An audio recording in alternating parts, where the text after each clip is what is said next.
అరే ఈ తెలంగాణలో తిరిగే వెహికల్స్ ఎంత పాతవో నెంబర్ ప్లేట్ చూసి చెప్పేయచ్చు. తెలుసా నీకు అది? ఎలా చెప్పు?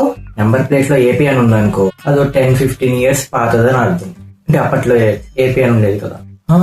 అదే నెంబర్ ప్లేట్ లో టీఎస్ అని ఉందనుకో, అది కొంచెం పాతది, ఒక యావరేజ్ పాతది అనుకోవచ్చు. అదే నెంబర్ ప్లేట్ లో టీజీ అని ఉందనుకో, అది కొత్తవి, ఒక 2-3 years కొత్తదని అర్థం. ఈ ట్రిక్ ఏదో బాగుందిరా, నేను తెలుసుకుంటా ఈ రోజు నుండి. సో ఈ ట్రిక్ తో నువ్వు వెహికల్ ని చూసి ఎంత పాతదో ఈజీగా కనుక్కోవచ్చు. అంటే అప్రాక్సిమేట్ గెస్ అయితే చేయొచ్చు. సూపర్ ట్రిక్ రా.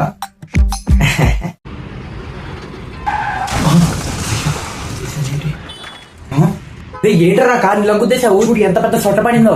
తీ డబ్బులు తీ. సారీ భయ్యా, గుద్దేసా. 10,000 డబ్బులు తీ. ఎందుకు బ్రో అంత అరుస్తావు? పాత వెహికలేగా. డబ్బులు తీ ముందు. సొట్ట పడితే ఏమైంది ఇప్పుడు నీకు? 15 ఏళ్ళ పాత వెహికల్ అయి ఉంటుంది నీది. ఎందుకంత ఫీల్ అయిపోతున్నావు? పాతదేగా. ఇది పాత వెహికల్ అని నీకెవరు చెప్పారా? ఇది కొని 5 నెలలు అయింది. మొన్ననే ఏపీ నుండి తెప్పించాను. ఇప్పుడేంటి